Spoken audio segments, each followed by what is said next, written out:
I'm excited to welcome onto the podcast, Stephen Shapiro. Stephen, thanks so much for joining us today. It's a pleasure, Leanne. Glad to be here. Hey, in your book, Invisible Solutions, in chapter 1, it says, better questions lead to better answers. So that puts a lot of pressure on the interviewer, aka me today, to ask you some good questions. I just want to kick off by asking a bit about your background and maybe a pivot or a watershed moment that happened in your career that led you to do the work that you do today.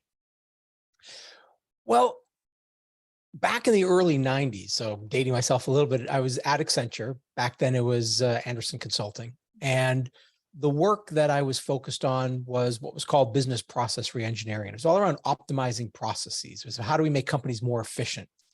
And one of the things that I figured out, because it slapped me in the face, was that when companies would optimize their processes, they would downsize their workforce. They would use it as an excuse to let people go.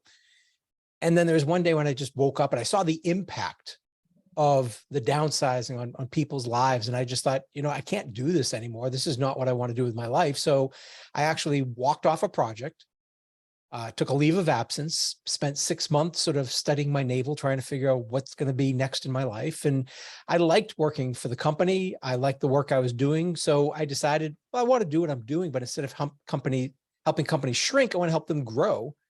Back in the mid 90s, innovation wasn't really much of a word, but I decided to focus on innovation. We grew that to 20,000 people. And that's what I've been doing ever since for the past 25 years, is only focused on innovation. I love how you just sort of casually say we grew up to 20,000 people. I'm sure there's like a whole podcast just within that as well. And by the way, my first job out of university was with Accenture, but I only lasted a year. So not as, it is a great company. You talk about optimizing process. And when I hear that, I think, oh, wow, well, things have to change around here. And I'm curious, like when you are working with people and you ask them questions about why process exists and they answer with things like, oh, it's always been done this way. That's just the way we do it around here. How do you typically respond to that? Well, a lot of it comes down to what's the purpose of an organization? What's the purpose of a specific organization? And in a lot of cases, what ends up happening is they're doing things, like you said, they do things because they always did it. But I think the bigger question is, why does the organization exist? And if we can reverse engineer their existence into a new business model, that gives us a lot more power. So instead of perpetuating the past, instead of doing everything that we've always done previously, how can we figure out what we need to be for the future? What is it that our customers want, need, and desire that we can provide better than anyone else, that no one else can provide, and that's going to stand the test of time? And if we can focus our energies there, now everything else sort of follows suit behind that. So that's, to me, the key is don't do what you've done in the past, because past success is not a great predictor of future success. It's actually a great predictor of future failure. Oh, that's a great quote. I don't know if you've tweeted that. That's a definite sound clip. When you do work with business and you ask them about their mission, I often find that they don't know how to answer it. And sometimes a mission is about providing value to shareholders, which isn't very aspirational. Which I find is really interesting. I mean, even if you would ask me right now, what is my business mission? I don't know if I could easily answer that. Do you find that when you work with executives and teams? Yeah, my work really isn't around mission, vision, purpose, and things of that nature. I figure that's something which there are other people who really focus on that. I look at my work as more the bridge between that and success. So one of the things which I focus on, one of my pieces of work, is around the topic of differentiation. Now, differentiation can help inform your mission and vision. And basically, differentiation to me doesn't mean how are you different, but rather, what is it that you do better than anyone else in the world? What is it that makes you distinctive? What is it that you offer that's desirable, both externally and internally? And how is it durable so that it will stand the test of time and others can't copy it, and that it won't be disrupted at some point in the future? And so when we look at it through that lens, you get a different perspective than a mission vision statement, because those tend to be very vanilla. They tend to be almost interchangeable across most companies. And I'm not saying we don't need them or want them, but the key is to make sure we have clarity around something which is going to help drive the ship and move us forward in a way that is going to help us determine what do we do, but equally important, what aren't we going to do? What are we going to stop doing? because the only way to really be successful is to know what to stop doing, as well as to focus on what we need to do in order to be the best that we can be. Yeah, I really like that question around what to stop. I've got a list here. It's things that I've got to stop doing. It's called my not to do list, which is, to grow and to do things differently, you need to absolutely stop things. Just on the topic of differentiator, a quote here in your book, only innovate where you can differentiate. That really struck me. And what I find interesting is that I think it was about 5 or 6 years ago, I actually had a virtual assistant overseas and I got them to research the ASX, the Australian top listed companies in Australia, top 500, and find out what their company values were. And innovation was, in about a quarter of those company values. And so when I think about and I've worked in many companies where innovation has been a value, and they innovate on the core service, but not in the way that they actually, run everything else. So I'm curious, what are your thoughts on companies that have innovation as a value, and should it be lived across the way they recruit, the way they work, or their core service? Or are you sticking to your guns with it should just be for the area that they can differentiate in? Well, I think every company has to have innovation as something they value. I mean, maybe it's not one of their core values, but if they don't value innovation, they're not going to be around for very long.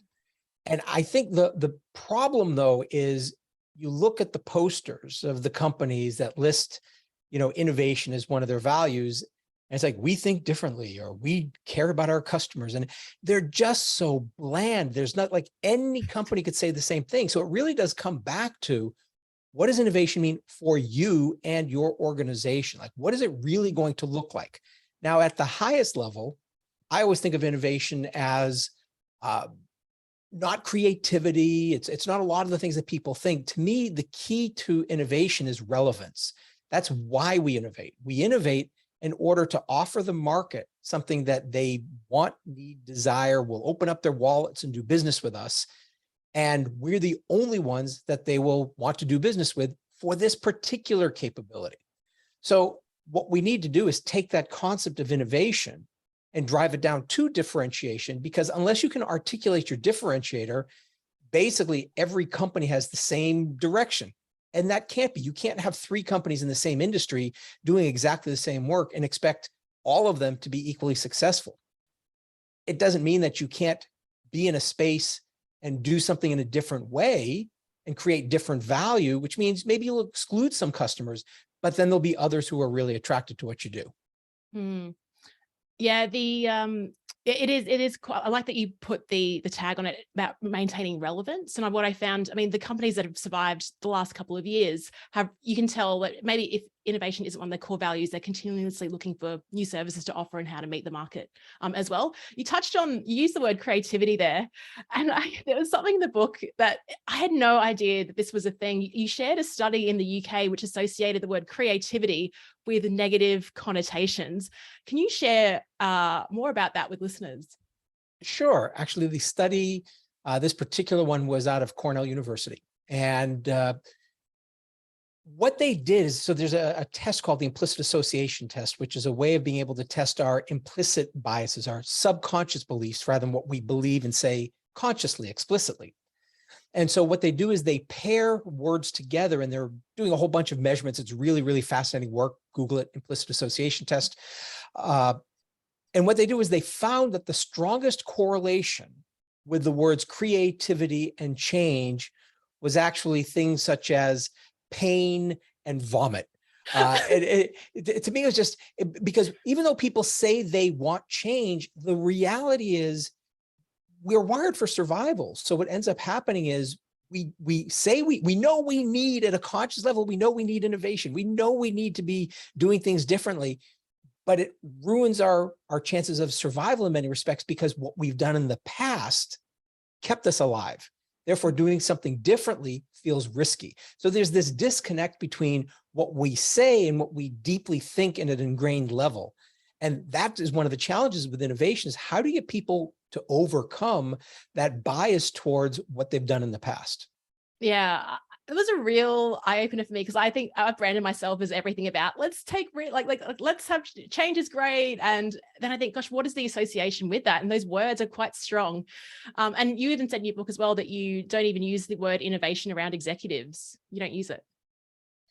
Depending on the situation. So Okay. Yeah. there are some companies where there are really strong antibodies against the word innovation. Like if you go in there, and the problem comes down to definition. Again, for most people, they think of innovation as separate from the business. It's a group of people who do something totally different and has nothing to do with the daily business.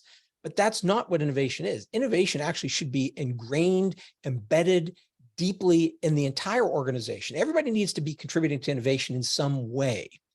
And so if there's a company though that says, innovation, that's not our thing. We don't want to be doing that. I take a different approach. And the approach, and this works really well, especially when starting off, is to say, okay, well, you have problems and opportunities, right? So if you talk to any executive leader, somebody who has a budget, whether it's a P&L leader or a line of business leader or a division or business unit leader, and you go to them and you say, we're not going to talk innovation today, but I know you've got 3 problems, issues, opportunities, challenges that keep you up at night. What are those? And they will articulate what that opportunity is.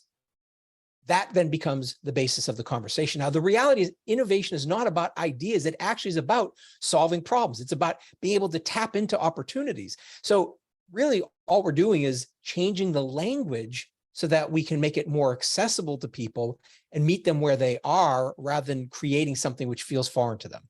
Mm. You mentioned, so innovation is not about ideas. There does, I mean, everything you're saying is like these strong associations where it's like, ideas, creativity, design sprints. What do you think about the one-day design sprint?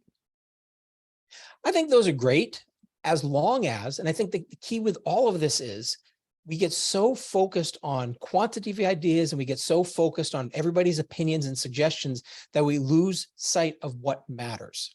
So it comes back to the beginning of our conversation.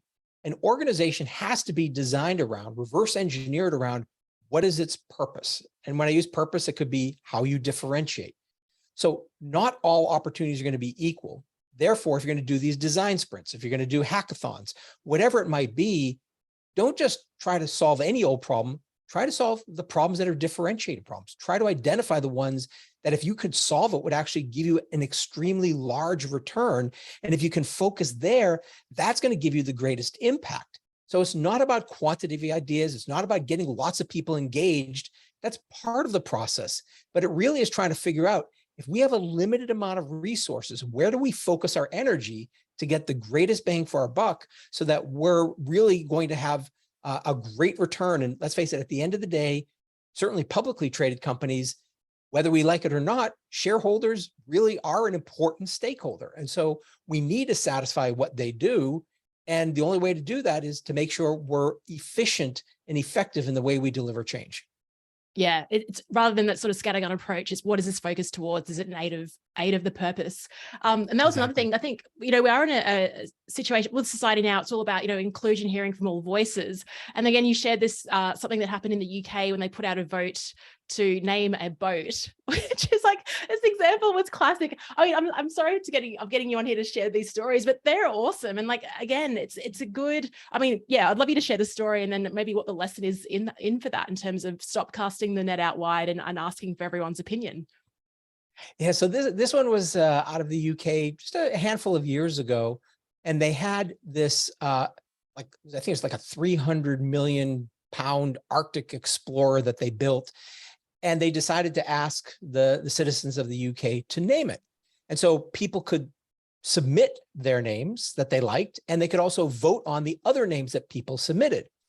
And, it's what's fascinating is the winning name was Bodie McBoatface with 123,000 votes. Number 2 had like 30,000 votes. I mean, there were just some ridiculously funny ones and creative ones. And the point of that is that there's something called mob sourcing. So we talk about crowdsourcing, which is being able to go to people to find solutions, but there's a flip side to it, a dangerous side to it, especially when you get them to vote, is the mob will speak. And so in this situation, somebody found this to be funny. They promoted it to other people. That spread around like a virus. And now all of a sudden you've got over 100,000 people voting for Bodie McBoatface. And in the end, they didn't name the boat. Bodie McBoatface. They actually found 2 submarines that they had Bodie McBoatface 1 and Bodie McBoatface 2. Did they? And they named the Arctic Explorer something completely different, a much more appropriate name. But it's the challenge is when we bring people together, if we don't have a common purpose in what we're trying to achieve, again, we get that inefficiency, whether it's a voting or crowdsourcing trying to solve problems. Sometimes we'll ask people to solve a problem, but we've asked a problem that's so big, broad, and abstract that we'll literally get hundreds of thousands of ideas, of which none of them are going to be valuable. So it's all in the framing of the opportunity, all in the framing of the problem, where the real value comes, because that directs the activity of the organization. Yeah, I laughed. Just whoever. I mean, I can see that being a case study in one of Jonah Berger's newest books on that mob mentality, as well, and setting that criteria up front about purpose. I was going to ask you around you've got a hardware challenge that you talk about in your book, and I used to have a podcast about facilitation, and this is where you go in and that you state a problem and you get people to sort of ask questions to think about what the solution is. I got a sense that in your book, I think you mentioned that in some situations, people can get pretty frustrated when they're trying to navigate this problem because they just cannot see what the answer is. So as someone leading that question, like how do you sort of navigate like the frustration that's coming from the room versus like helping them make progress on that question? Sure. So I suspect you're talking about it's a lateral brain teaser that I do with people, and I tell them that a person walks into a hardware store. Is that the one where somebody walks into a hardware store? Yeah. Okay. So person walks into a hardware store, and I'll just tell it real quickly. And I tell everybody, say, look, we're going to play a game of 20 questions. So 20 questions is the game where you can ask me any number of yes, no questions. Well, technically, I guess 20. And I will give you a yes, no, or it depends answer. And you need to guess within 20 questions what it is. So the scenario is a person goes into a hardware store. They could buy 6 for $6, 12 for $12, or 24 for $12. And I asked them to ask me a number of yes, no questions. And almost always, like 99.99% of the time, the questions they are asking me are actually taking what they think the answer is and just reframing it as a question. So for example, if they assume that it's nails or screws, they might say, well, is this something you use to fasten something to something else? And the answer is no to that. Or if they think it has something to do, maybe they think it's a ruler or a tape measure, they might talk about, well, maybe does it have something to do with, measurements? And it's like, no, it doesn't have anything to do with measurements. And what ends up happening is they keep on trying to come up with the answer and then trying to validate their answer. And that's not a very effective way to do it. But I let people do it. I let people get frustrated, partly because in that frustration, they're going to get a better and deeper experience. Because when I pull the rug from underneath them and show them how the way they are asking questions is not effective at all, it's not giving them new insights, it's not giving them new data, it's really just how we're wired as human beings, which is to validate what we are to believe to be true. So I give them a new way to think about asking questions. And then inevitably, even though it might still take a little while, someone eventually gets it. And then people really have this aha moment. Now it's painful, it's torturous, but if you really want to give somebody that insight, you have to pull the rug from out underneath them. You have to allow them to struggle a little bit with that, because if you make it too easy, they don't get the learning. Yeah, I mean, I can imagine myself in that room, and I'd be asking all the same questions, just to the assumed stuff to validate. Really good point about we ask questions to validate our knowledge. That's really interesting. It's like that whole we don't know what we don't know, and so it's a really important and interesting skill. You talk about complex problem formulation is actually more important than actually solving the problem. It's how do you formulate it and think about it, and that's what your book is about. Stephen, this show is all about taking opportunities before you're even really ready, and just working and living large. So I guess for you have you ever said yes to something where you felt like you weren't ready to do it, and things just shifted for you? I think all the best things happened to me when I took that approach. Sometimes if I knew what it was going to take, I might not have gone down that path. I probably would have played it a lot safer. But even what we talked about earlier, I had a nice job at Accenture, paid really well, took a leave of absence. In fact, at one point I told my boss, I'm quitting. never processed the paperwork. So I never actually left the company, but he somehow still managed to pay me. Don't know how they managed to make that magic happen. I was on a very long extended vacation. And then when I came up with this idea to create a practice around innovation, I remember going to one of the partners in the company. I've got this great vision. Instead of helping companies shrink, I want to help them grow. And this partner looked at me and said, that sounds fantastic. And if that's what you want to do, you should go to another company. That's not what we do here. And so I met that resistance quite a few times, but I really got it in my head and my heart and my soul that this is what I wanted to do. And I was going to find the right person and the right people. And I did. And I found a couple of people who fully supported this. The timing happened to be right. And boom, we made magic happen. We went from 0 to 20,000 people in 9 months.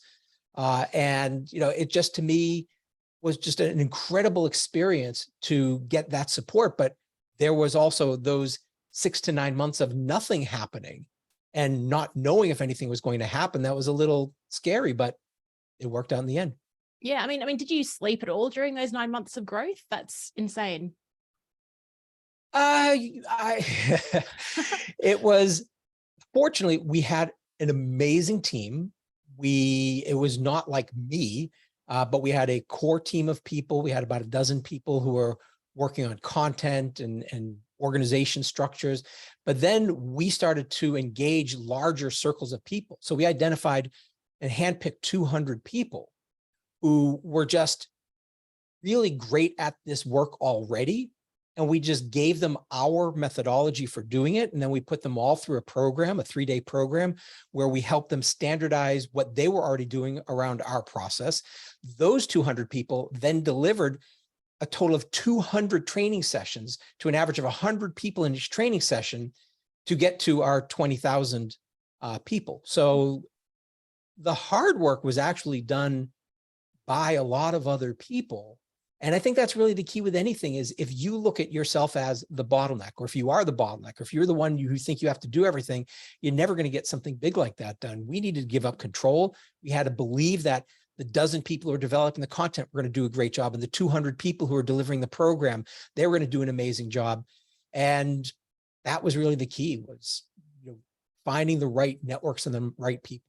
Yeah, that's awesome. Thanks for sharing how you actually managed to do that through networks and through trust as well, and giving people the autonomy to take it on and to run with it.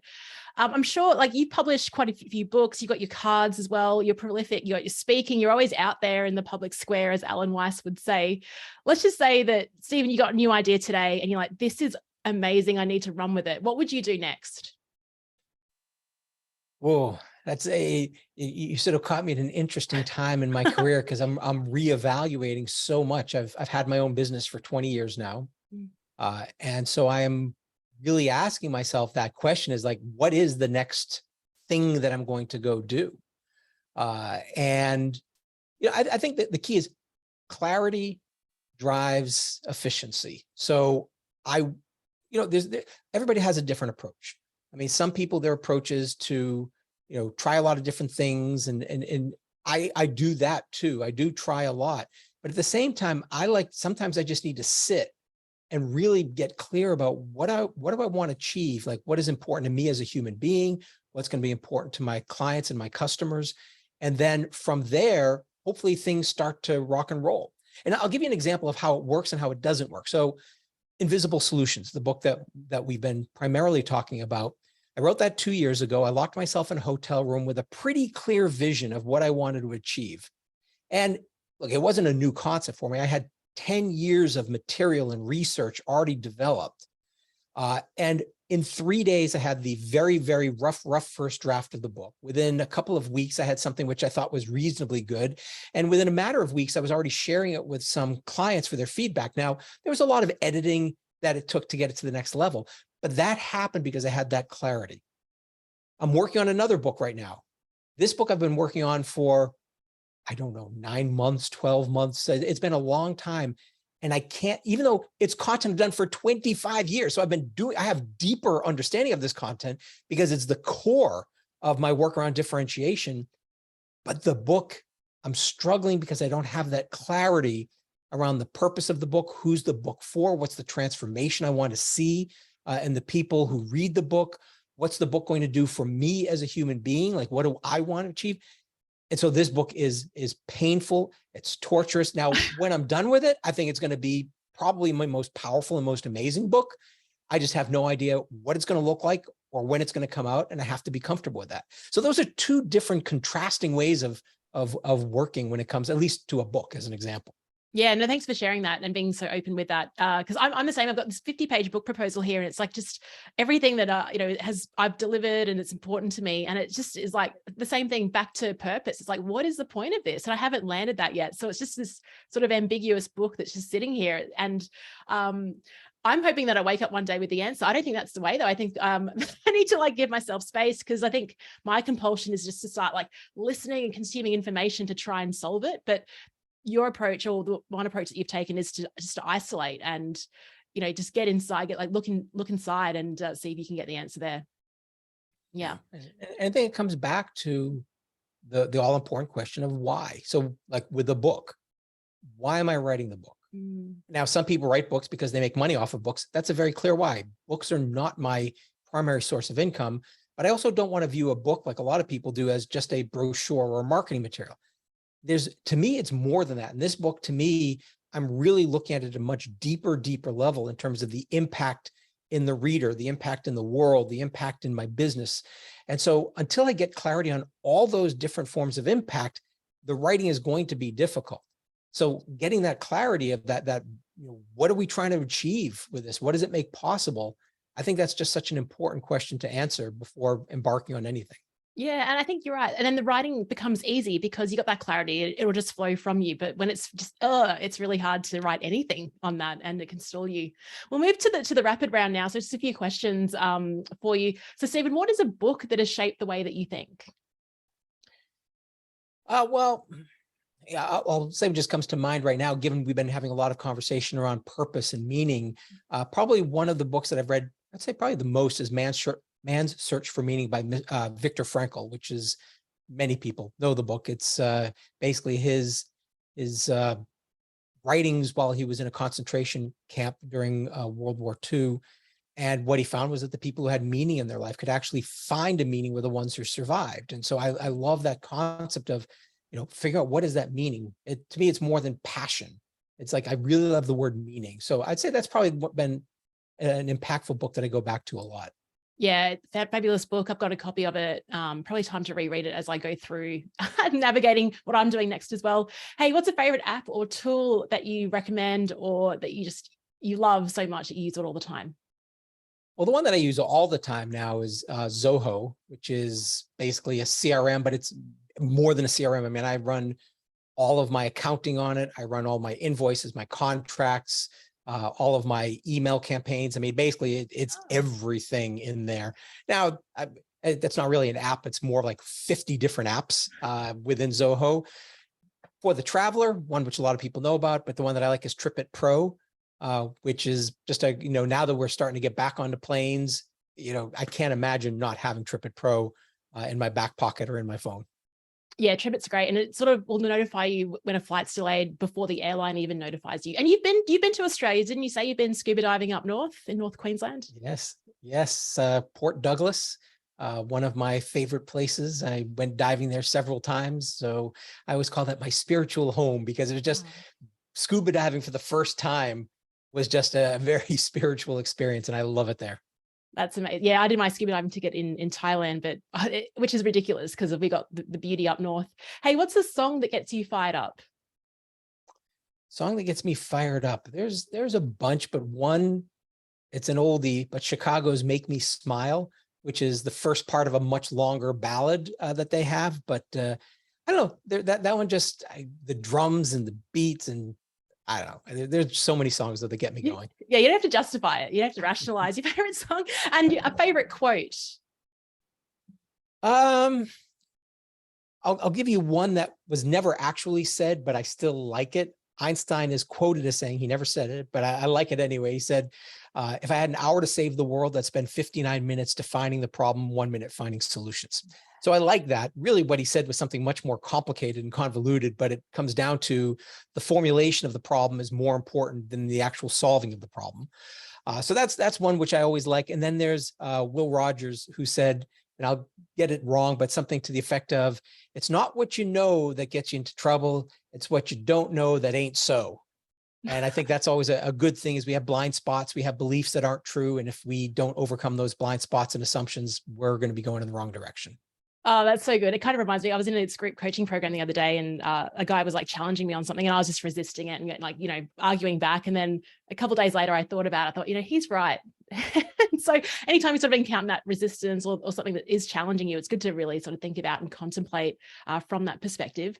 Steve, it's been so good to chat to you, and also to share some of the pragmatic approaches that you have for defining problems and asking better questions. If our listeners would like to connect with you, where should we send them? Best place is my website, steveshapiro.com. And by the way, if you go to the bottom of the page, there is actually an article that I just released on how we created that 20,000 person practice in 9 months. It's like a 10-page article, so you can get that at the bottom of the page. Cool. Yeah, because we didn't get the whole story. So yeah, we'll definitely share that link in the show notes for this one. Thank you so much for being here today. It was awesome. Thanks so much. Appreciate it.